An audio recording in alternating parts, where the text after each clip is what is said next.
Hi guys, welcome back. Good job on finishing up Unit 8, and now we're going to start Unit 9, which is trigonometry.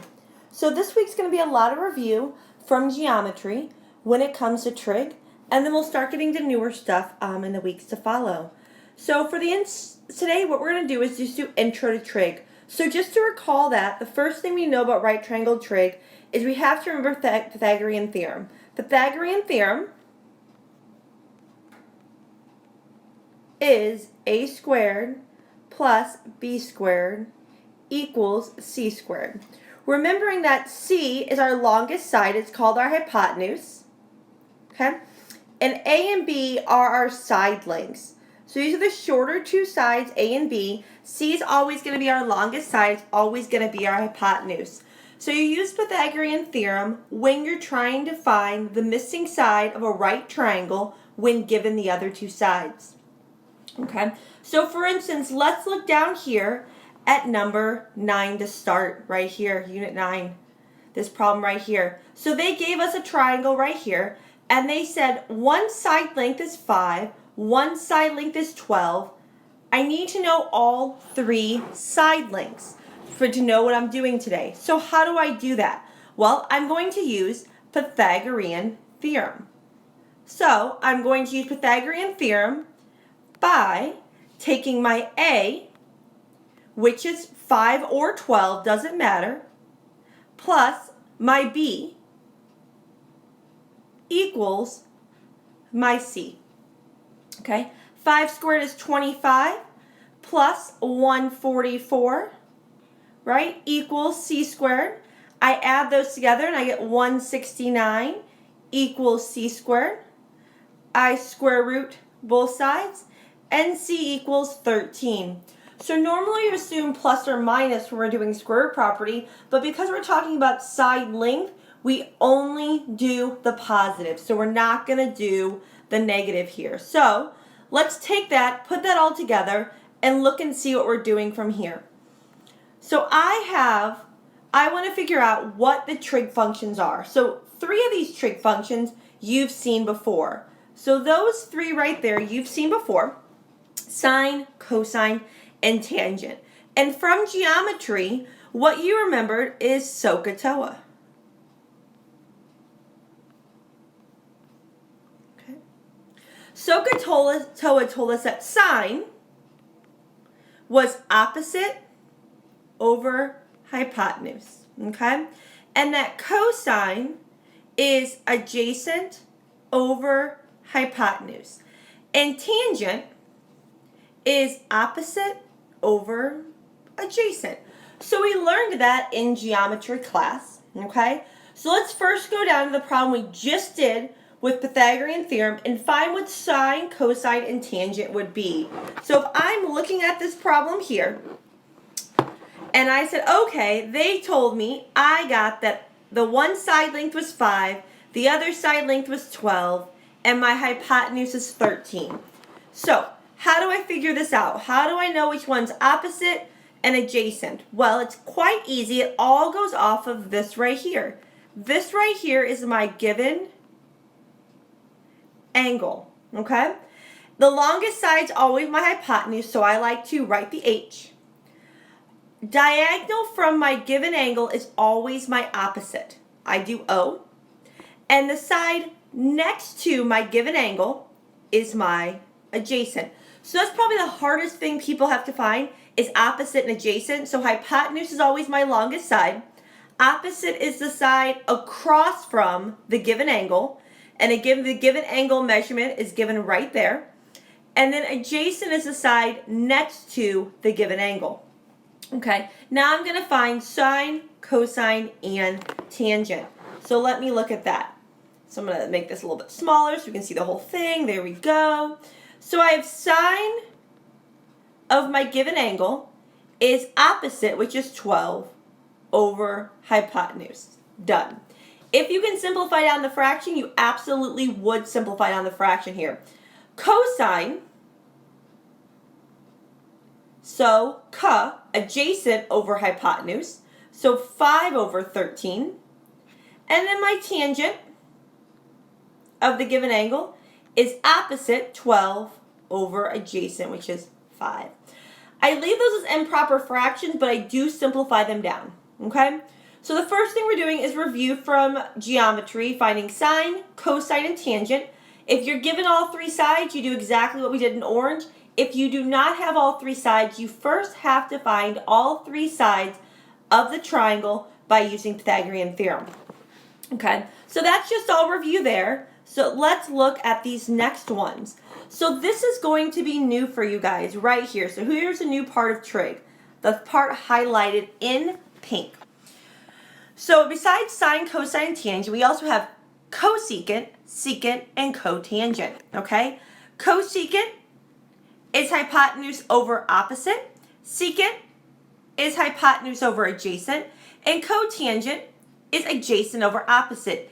If you look at those, sine goes with cosecant, it's just flipped. Cosine goes with secant, it's just flipped. And tangent goes with cotangent, the fraction's just flipped, okay? So yes, it is 3 new trig functions that you will use in pre-calc, but all you're really doing is flipping the fractions. So what I always do, I always remember SOHCAHTOA, and then I remember that sine goes with cosecant. So I have S, and I have, I want to do that in pencil, hold on. My S, and I have a C with that. So sine, cosecant. And then I have cosine, well, C goes with S, so cosecant, or secant, and cosine. And then tangent and cotangent to me just kind of makes sense, because tangent and cotangent, the words are pretty similar. So I'm like, oh, those just make sense to me, okay? So let's go back down through, and let's see if we can find the other trig functions for these here. So also when I'm writing these out, what I really like to do is I like to write them across from each other. So I have that sine goes with cosecant, okay? And cosine goes with secant. And tangent goes with cotangent. So I like to write them across from each other, so that way I know all I have to do is flip the fractions, and I'm done. So they're going to ask you tonight on your homework on the first part to identify the 6 trig functions. So what you do is you find the missing side, if they don't give it to you. Then I would suggest finding sine, cosine, and tangent. And then I would suggest writing them across from each other, the ones that go with it. So sine and cosecant, cosine, secant, tangent, cotangent, and then just flipping the fractions, okay? So that's all you're doing today, is just identifying the 6 trig functions when given a right triangle, okay? On this example over here, example number 2, we did the exact same thing here. They gave us a side on 4. They give us the hypotenuse, so I had to find another side. So when I'm setting that up, it looks a little bit differently. It would be 4 squared plus x squared equals 7 squared, okay? So I would get 16 equals x squared. Let me go back and change that. It would be x squared, 16 plus x squared equals 49. And then I solve from there, and that side length gives me the square root of 33. So when I'm identifying sine, cosine, tangent, cotangent, all those type of things, I have to remember, like on tangent, I end up with 4 over the square root of 33. But remembering back to the last couple units, I cannot have a radical on the denominator. So I do have to rationalize to 4 root 33 over 3. Okay?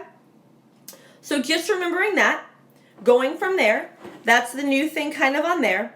And then they're going to give you problems like number 4. So looking at these, a little monitoring progress. This is where we're at right here. Okay?